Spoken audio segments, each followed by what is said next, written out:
오늘 말씀의 제목은 6절에서 따왔습니다.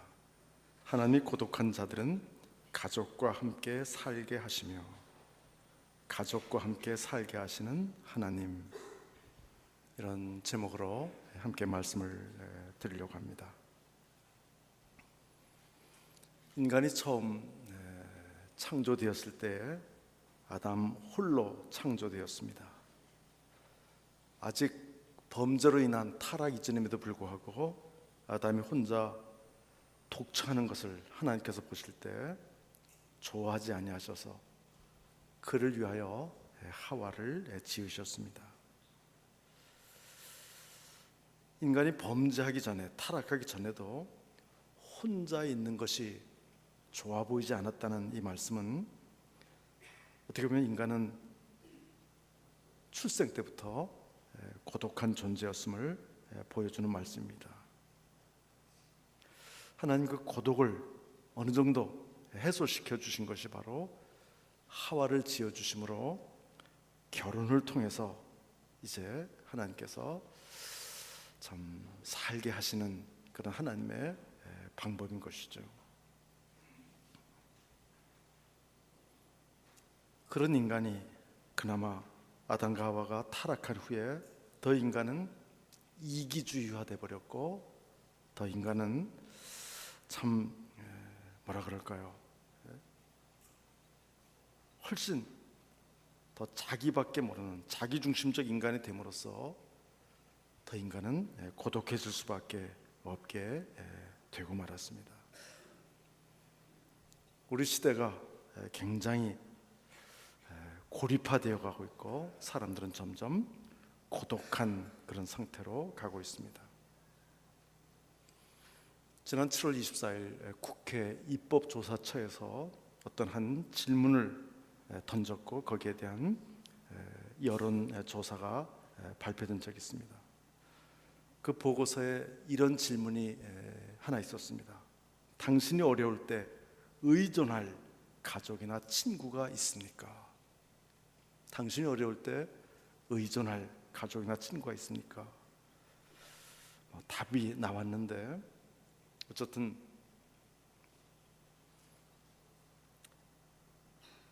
우리가 답한 것만 가지고선 여러분 그게 어느 정도인가 비교가 안 되기 때문에 OECD 34개국하고 브라질과 러시아를 합한 36개국 안에서 순위를 매겼는데 우리나라가 꼴찌했습니다. 제일 OECD 국가 중에서 정말 어려울 때 의존할 가족이나 친구가 없는 나라로 그렇게 밝혀졌습니다. 참 저는 이런 통계 수치를 볼 때마다 그 통계가 제대로 작성된 건가 의문을 표하지 않을 수가 없습니다. 우리나라가 단일민족 국가고, 물론 지금은 많이 다문화 가정이 들어왔습니다마는 정이 있는 민족이고 인심이 좋은 그런 나라인데 어쩌다가 우리나라가 제일 이렇게 사회적 관계 점수가 가장 낮은 나라가 됐을까? 여러분, 이 사회적 관계 점수라고 하는 것 10점 만점에 우리나라는 몇 점을 받았냐면 0.2점을 받았습니다. 별로 안 놀라시네요. 여러분, 이게 정말 우리 사회가 여러분이 느끼는 것보다도 훨씬 더 고립화되어 가고 있고, 아니면 정말 이렇게 아주 이기주의화된 그런 사회를 우리가 살고 있습니다. 이 고독한 인간을 위해서 하나님께서 내신 해결책이 뭐냐면은 아까도 말씀드린 것처럼 가정을 이루어서 아담과 하와로 함께 살게 하신 것입니다. 오늘 여러분 6절의 말씀을 보면 하나님이 고독한 자들은 가족과 함께 살게 하시며, 인간이 범죄하거나 타락하지 않은 상황에서 하나님과의 관계에 아무런 문제가 없던 상황에도 인간은 사실은 고독한 존재였던 것입니다. 그래서 하나님은 아담 보고 너 나만 바라보고 살아라 그렇게 말씀하지 않고 하와를 만들어서 하와와 같이 살도록 그렇게 하신 것이죠. 그런데 여러분, 인간이 타락하고 나서 이 가장 최초의 가족, 가장 기본적인 단위인 이 부부 사이에 심한 균열이 찾아오게 됐습니다. 이는 살 중에 살이요 내 뼈 중에 뼈라고 고백했던 그 고백은 어디론가 다 가버리고, 왜 선악과 따먹었냐? 그러니까 하나님이 내게 준 저 여자가 나를 유혹해서 내가 거기에 넘어가서 따먹었습니다. 관계 파탄이 일어났습니다. 사실은 아담이 그렇게 말하면 안 되는 거죠. 아담이, 하나님, 제가 하와를 교육을 잘 시켰어야 했는데 제가 그렇게 못해서 하와가 그 뱀에게 넘어가게 제가 그렇게 했어요. 제가 잘못했어요. 저를 벌 주세요. 이렇게 말해 마땅한 아담 입에서 저 여자 때문에, 하나님이 저 여자 나한테 줘가지고 저 여자 때문에 내가 이 꼴이 됐다고 그런 말이 나왔습니다. 벌써 여러분, 사실 인간은 그때부터 죄가 얼마나 인간을 고립시키고 분리시켰는가를 보게 됩니다. 여러분, 오늘날 특별히 이런 우스갯소리들이 많이 있잖아요. 어느 유튜브에 보니까 뽀빠 이상용 씨가 강의하는 유튜브가 있어서 제가 잠깐 봤어요. 뭘 얘기하나 하고 봤더니 남자 5명이 아침에 만나가지고 나 어젯밤에 얻어맞았다고 서로 남자 5명이 하소연하더라는 거예요. 그래서 40대 된 남자 보고 자네는 왜 맞았나 그랬더니 잘 아시죠? 와이프가 잊어버렸네요. 하여튼 잊어버렸어요. 근데 그거 다 얘기하면 여러분 인터넷에 다 떠도는 거니까 제가 맨 마지막 90대 할아버지가 맞은 얘기만 하고 넘어갈게요. 90대 할아버지도 맞았다는 거예요. 왜 맞았냐 그랬더니 이렇게 말하더래요. 왜 남들은 다 산에서 자는데 당신은 집에서 자냐고 그러더라고요. 여러분, 이게 참 정말 웃어도 아주 썩소를 할 수밖에 없는 그런 웃음입니다. 여러분, 이게 아무리 농담이고 코미디라 그래도 우리 남성 여러분 이런 말 들을 때 얼마나 기가 막힙니까? 그거는 여러분, 그 말이 아무리 과장된 말이라 할지라도 우리 사회가 얼마나 가족 관계에 있어서, 부부 관계에 있어서 사실은 굉장히 문제를 많이 갖고 있는가를 보여주고 있는 것입니다.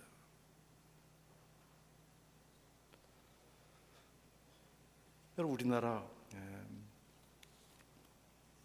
사람들이 왜 죽는가?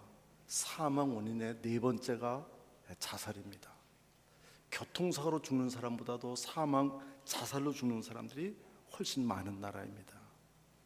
그런데 그 자살이 어느 연령대에서 제일 많이 일어나는가? 이 통계도 제가 가지고 있는데 놀랍게도 자살이 제일 많이 일어나는 연령대는 80대입니다.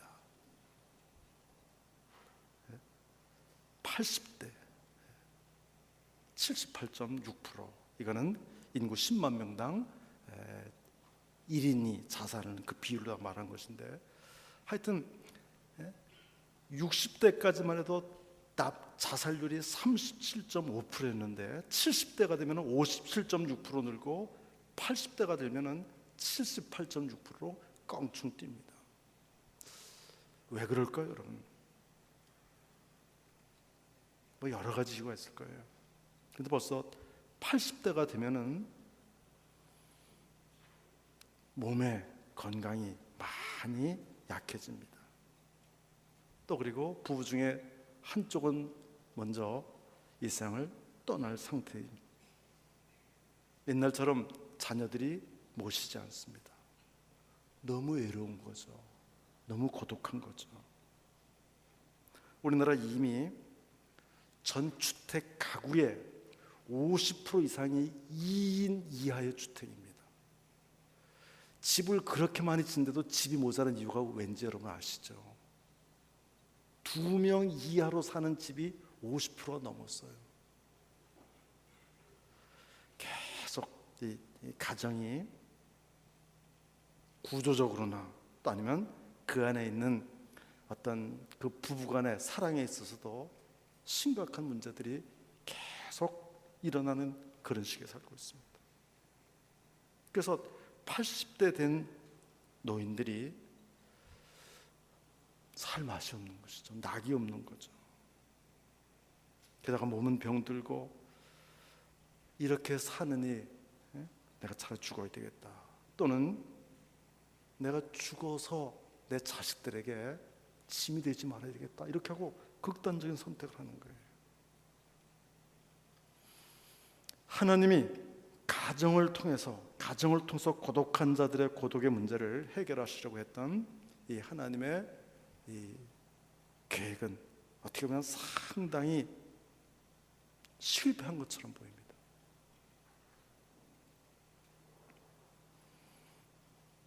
여러분, 사람이 왜 이렇게 되는 걸까요?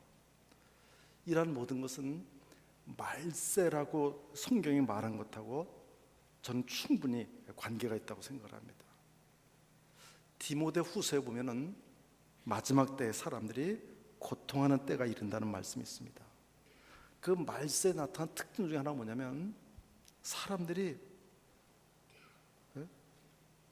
정말 하나님보다 쾌락을 더 사랑하고 돈을 사랑하고 자기를 사랑하고 이렇게 되는 거예요. 또 예수님 말씀하시기를 마지막 때가 되면 불법이 성함으로 사람들의 사랑이 식어지리라 그랬어요. 그럼 사랑이 다 식어져 버리죠.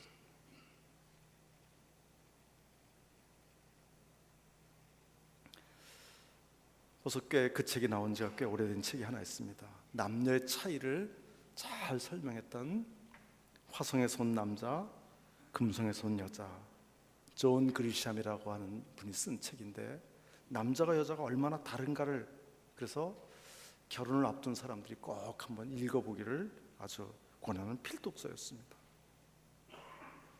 이것은 결혼한 후에라도 여러분이 아직도 혹 안 읽어보셨다면 한번 읽어보시면 아주 재미있고 유익한 책입니다.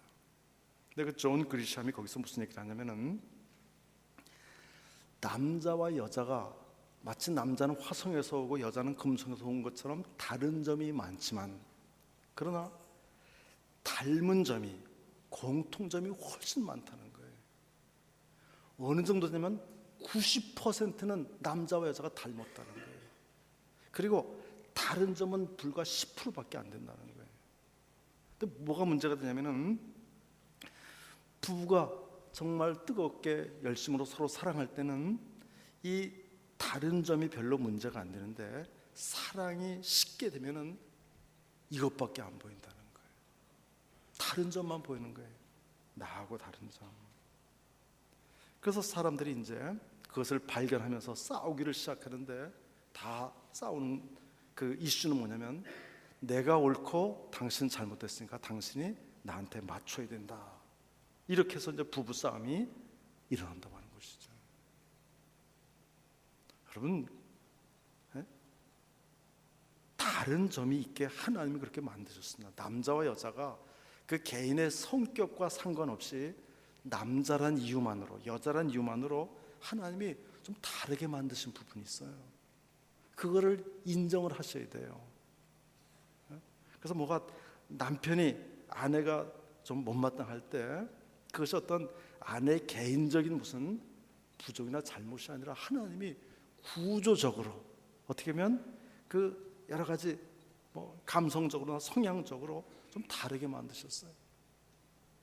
남자들이 좀 논리적인 데 비해서 여자들은 훨씬 감성적으로 만드셨어요. 그 다름을 이해하지 못하고 계속 자기만 옳다고 하면은 이거 이제 문제가 되는 거죠.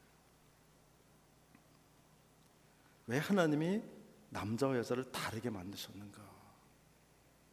한 몸으로 살면서 서로 정말 보충해주고 또 부족한 부분까지 서로 사랑하고 정말 격려해주기 위해서 하나님 부부로 사람을 만드신 거죠. 문제는 이 가정이 점점 이렇게 와해가 되고 있는 일이, 이게 급속도로 우리나라에 지금 진행이 되고 있다는 사실입니다. 이혼율이 높아졌다는 것은 여러분 제가 새삼 말씀드릴 것도 없고, 이혼을 하지 않고 살고 있어도 그냥 이혼만 안 할 뿐이지 별로 하나님이 본래 의도하셨던 고독한 자들을 가족과 함께 살게 하심으로써 그 사람의 고독의 문제를 해결해 주길 원하셨던 하나님의 의도는 사실 인간의 불순종과 불신앙으로 말미암아 많이 이루어지지 못하고 있는 것이 현실입니다. 그래도 옛날에는 정말 사람들이 가정에 대해서, 가족에 대해서 그리움이 있었고 정말 가정에 들어가서 쉬는 쉼이 있었던 것이죠. 남북전쟁 당시에 포토맥 강을 사이에 두고 남군과 북군이 대치하고 있었습니다. 어느 날 밤 달은 휘영청 밝고 사방은 고요합니다. 어디서 총알이 날아올지 모르는 그 긴박한 긴장된 그 순간에 어떤 병사가 너무 두려운 거예요. 내가 이러다가 오늘 밤을 못 넘기고 죽을지도 모른다는 두려움과 불안이 그의 마음에 엄습해 왔습니다. 그래서 이 병사가 내가 노래를 불러야 되겠다. 여러분도 그렇게 해보셨잖아요. 저도 어렸을 때 밤길 혼자 갈 때 무서우면은 노래를 부르면서 가곤 했습니다. 노래를 불러야 되겠다. 무슨 노래를 부를까? 근데 군인이니까 군가가 생각이 났습니다. 군가를 부르려고 막 하다가 남군과 북군이 군가가 다른 거예요. 내가 군가를 부르면 상대편을 자극을 하게 돼서 더 위험에 빠질 수 있는 것을 알고 그가 다른 노래를 선택해 부릅니다. 그 노래가 여러분 잘 아시는 존 하워드 페인이 작사한 홈 스위트 홈, 즐거운 우리 집.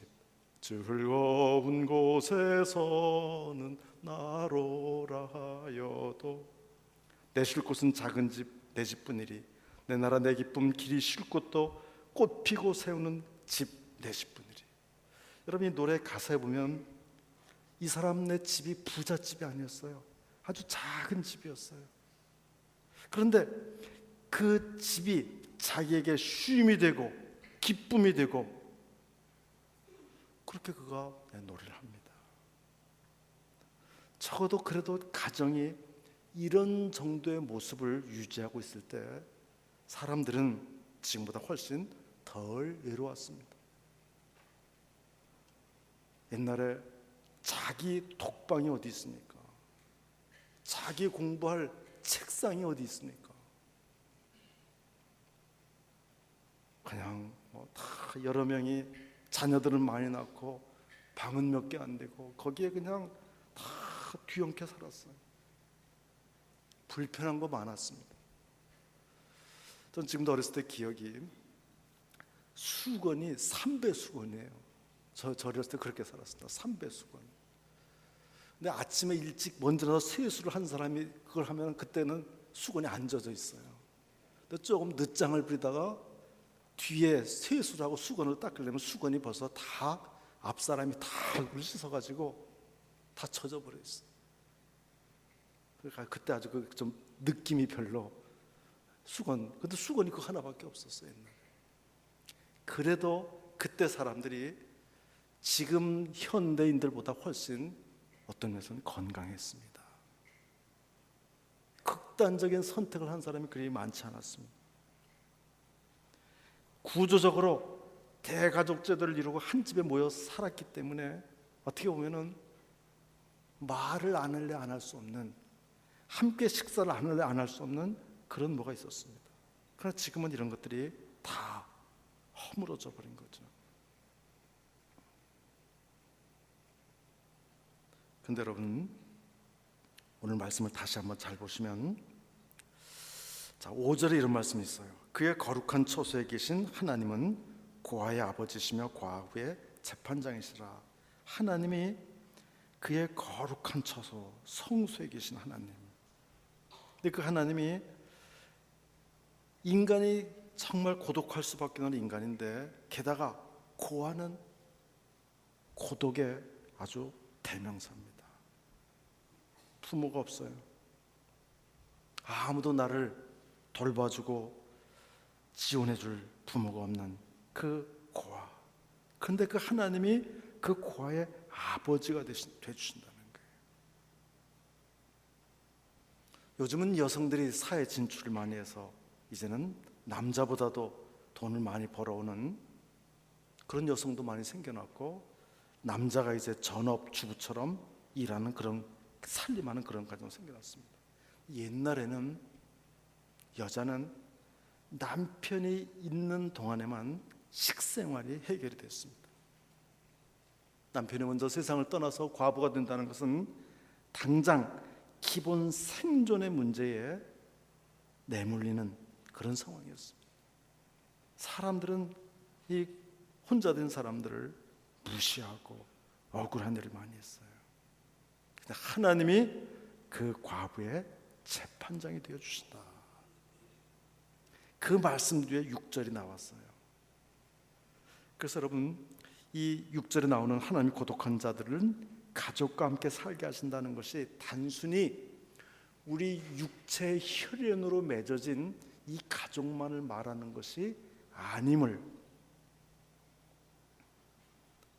제가 이 부분 준비하면서 어떤 주석을 보니까 이 가족이 단순히 육신적 가족만을 말하는 것이 아니라 좀 더 성경 안에서 영적으로 새로운 가족, 새로운 영적 가족, 교회를 말하고 있는 것이다.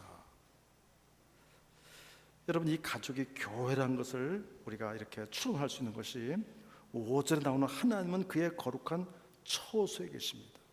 물론 그의 거룩한 처소가 하늘에 있는 하나님의 보좌일 수도 있겠지만, 하나님이 이 땅에 구약식으로 말하면 하나님의 성전 성막에 하나님이 거기 임하시고 하나님의 백성들이 거기 한 가족으로 모였습니다.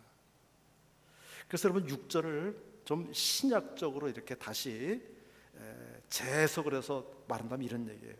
하나님이 고독한 자들을 교회로 함께 모여서 살게 하시며, 이런 뜻입니다. 여러분, 가족이 되려면은 피를 나누는 게 있어요. 피를 나누지 않은 사람은 아무리 친해도 가족일 수가 없죠.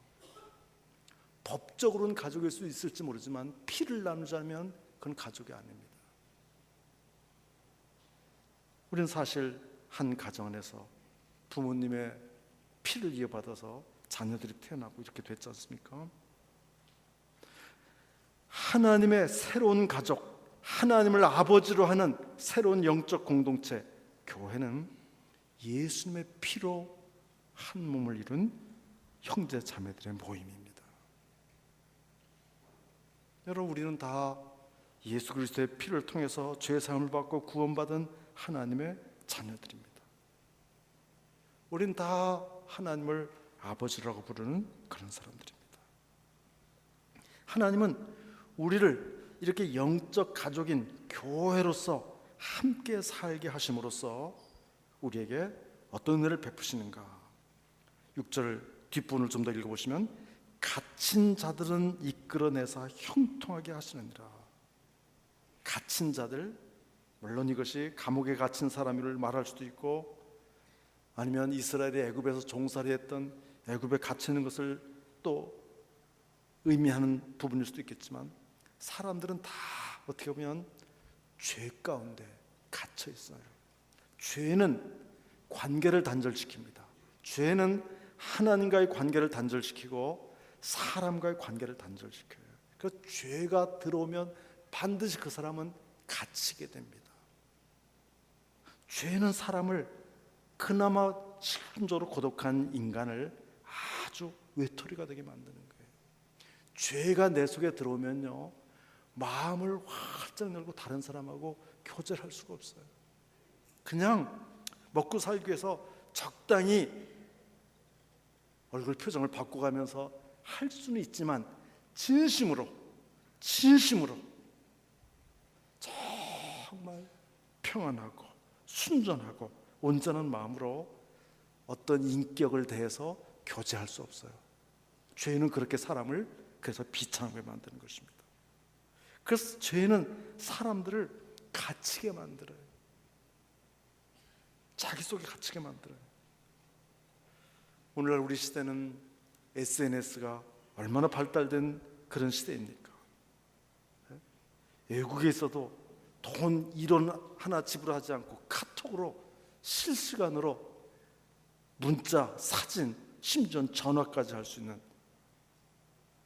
외형은 많이 이렇게 발전을 했지만 인간의 내면은 계속 죄 가운데 갇혀 있습니다. 그런데 하나님이 그런 갇혀 있는 자들을 이끌어내셔서 형통하게 하시느니라. 하나님 이 일을 위해서 당신의 교회를 이 땅에 세우시고 우리를 그 교회 가운데 두신 것입니다. 우리가 교회를 다닌다는 것, 교회의 일원이 됐다는 것에 대해서 우리는 너무나 그 가치를 잘 몰라요. 정말 어떤 사람들만이 모인 특별한 무슨 그런 클럽에 가입되면 그런 것은 큰 무슨 특권인 줄 알고 교회에 등록을 하고 교회의 일원이 돼서 함께 신앙생활하는 것이 얼마나 놀라운 것인가를 사람들은 모릅니다. 여러분, 알 날이 있습니다. 알 날이. 주님이 재림하시는 그날 알게 될 것이에요. 내가 교회의 진정한 회원이었다는 것이 얼마나 놀라운 것인가를 그날 알게 될 거예요. 그 전까지는 교회를 어떤 사람은 귀찮게 생각을 해요. 그래서 교회를 안 다닐 수 없으니까 교회를 다니는데 교회 등록을 안 하고 다녀요. 지금 이 자리에도 우리 교회도 등록을 안 하시고 다니신 분들이 계신가 합니다. 사정이 있겠죠. 그러나 제가 분명히 말씀드리는 것은 잠시 동안 내가 이 교회를 다닐 것인가 안 다닐 것인가를 좀 살펴보기 위해서는 그럴 수가 있지만 등록을 안 하시고 예배만 드리고 드리는 방식으로 신앙생활하는 것은 잘못하는 것입니다. 그것은 하나님이 원하시는 것이 아닙니다. 하나님은 우리가 한 교회로 같이 마음을 열고 우리의 삶을 나누고 고민을 나누고 그렇게 하면서 고독한 자들을 가족과 함께 교회라는 영적 가족으로 살게 하신 하나님의 뜻이 그것이기 때문인 것입니다. 또한 여러분, 교회 등록을 하셨다 할지라도 등록만 하고 성도들하고 전혀 교제를 안 하는 것도, 그것도 여러분 언젠가는 끝내셔야 될 일입니다. 제가 오늘 같은 이런 말씀은 한 번도 사실 어떤 분들에게 부담이 될까 해서 드린 적이 없지만 제가 한 번은 이야기를 하겠습니다. 정상적인 하나님 원하시는 교회 모습은 같이 나누는 거예요. 같이.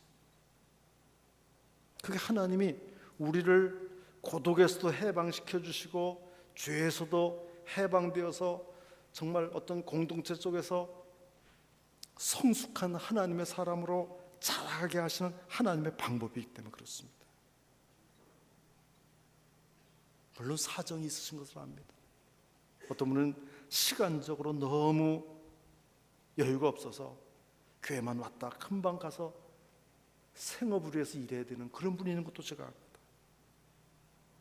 어떤 분은 아마 과거에 다른 교회에 등록을 하고 좀 교회 속으로 깊이 들어가 봤더니 교회 여러 가지 복잡한 그런 사정을 알게 돼서 실망이 돼가지고 내가 이제부터는 예수님을 믿지만 교회를 다니지만 예배만 드리겠다 그렇게 하신 분도 있는 걸 제가 알아요. 그러나 여러분, 아무리 개인적인 사정이 있다 할지라도 그건 하나님의 고독한 인생에 대한 하나님의 베푸시는 은혜에 대한 진정한 반응은 아닌 것입니다. 여러분, 6절 끝에 이런 말이 있어요. 하나님이 이러한 우리를 향한 이런 놀라운 계획을 가지고 계신데 오직 거역하는 자들의 거처는 메마른 땅이로다. 고독한 자들을 이끌어내서 함께 살게 하심으로 거기에서 은혜를 누리게 하시는 하나님의 뜻을 거역하는 자들은 메마른 땅이다. 결국은 마음이 메마른 광야처럼 그럴 수밖에 없다는 거예요. 물론 여기에는 또 교회를 깊숙이 안 들어오신 분의 책임만 있는 것이 아닙니다. 사실은 우리 교회, 어쩌면 담임 목사님 저부터 책임 있는 것이죠. 왜 좀 더 따뜻하게, 좀 더 먼저 손 내밀어 악수하면서 적극적으로 그분들을 품고 또 이렇게 정말 좀 그분들이 들어와서 같이 좀 할 수 있도록 그렇게 배려하지 못한 기존 교회를 구성하고 있는 구성원의 책임도 있는 것입니다. 저부터 사실 그래서 어떤 면에서 할 말이 없어요. 제가 좀 교회 안으로 못 들어온 분들 한번 초대해서 밥 한번 산 적이 없거든요, 제가요. 저도 사실 할 말이 없어요. 그럼에도 불구하고 하나님 말씀 앞에서는 하나님 우리가 다 이렇게 하라는 거예요.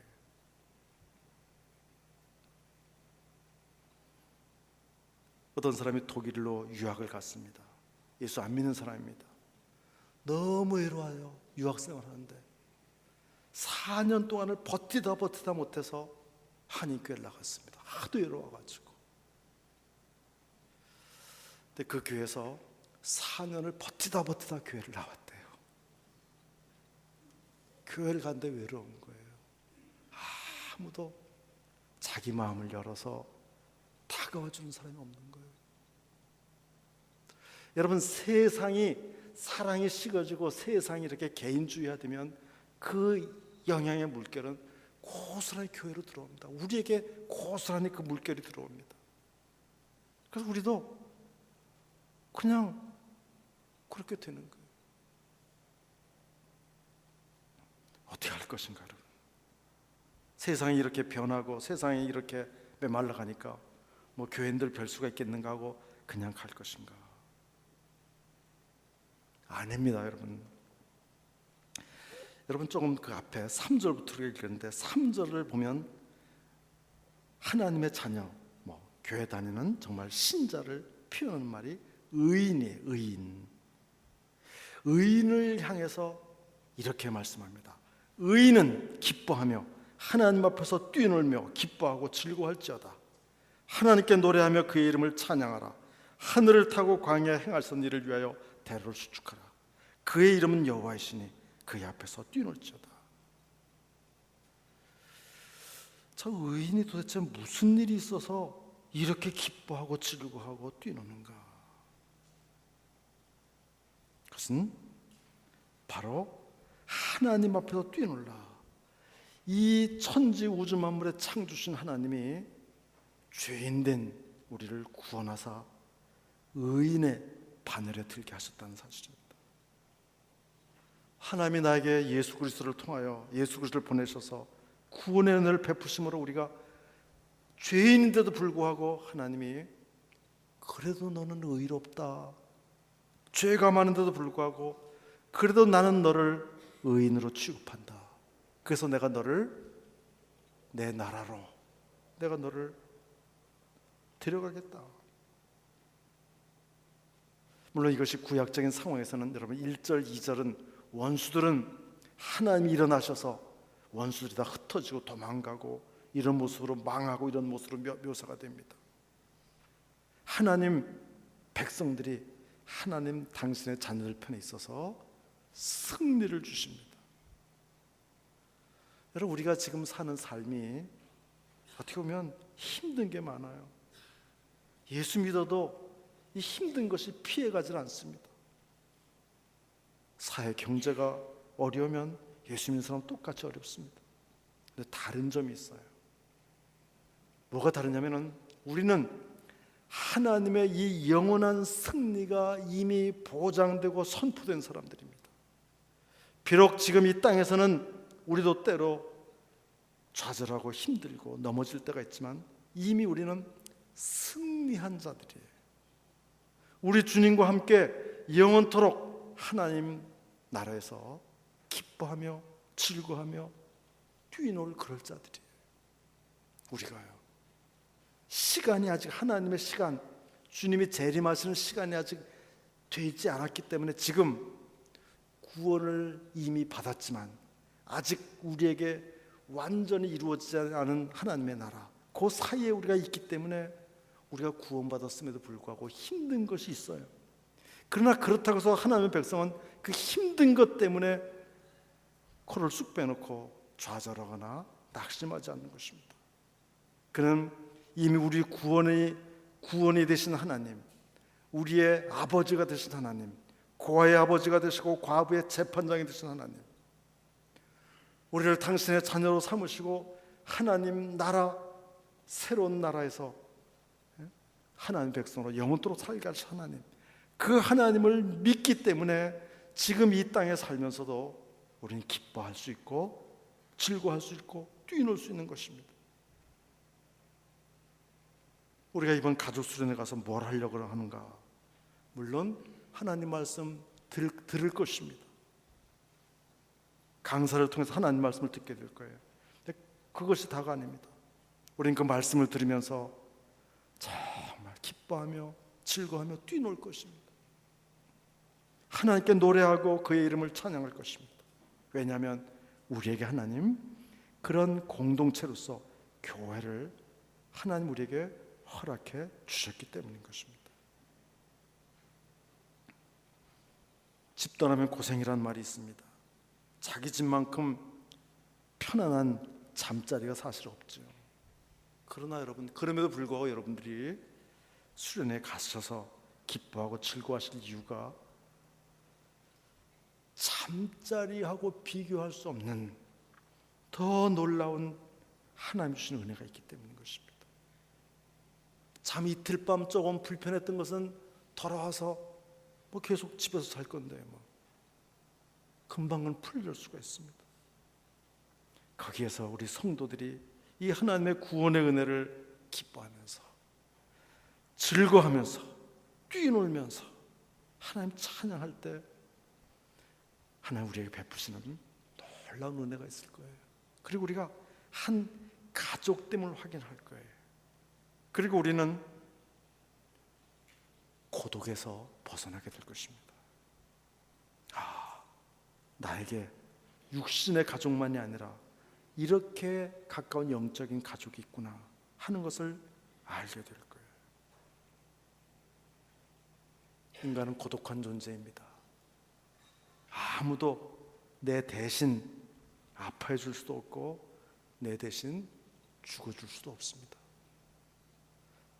내가 가는 길을 옆에 혹 아내가 있고 남편이 있다고 해도 그것이 대신해 줄 수 있는 길이 아닙니다. 절대적으로 고독한 존재입니다. 그런데 그 절대적 고독이 하나님을 만날 때 절대적으로 해결이 됩니다. 그리고 땅에 있는 존귀한 성도들과 마음을 열고 교제를 할 때 그 고독에서 벗어나게 되는 것입니다. 이것이 하나님이 이 땅에 교회를 두셔서 교회를 통해서 신앙생활하게 하시는 하나님의 뜻인 것입니다. 이미 한 거의 190명 되시는 분들이 참여하기로 등록을 하셨습니다. 아직도 문은 열려 있습니다. 아직도요. 혹이라도 여러분이 무슨 불가피한 직장에 근무가 있다든지 정말 다른 어떤 것이 있어서 불가피한 분이 아니고 단순히 아직도 마음이 별로 내키지 않아서, 그런 분이라면은 여러분 이 자리에 꼭 오시기 바랍니다. 같이 한번 2박 3일을 지내보시기 바랍니다. 하나님 베푸시는 은혜가 있을 줄로 믿습니다. 기도하겠습니다. 하나님 아버지, 주님의 은혜와 사랑을 감사하고 찬송합니다.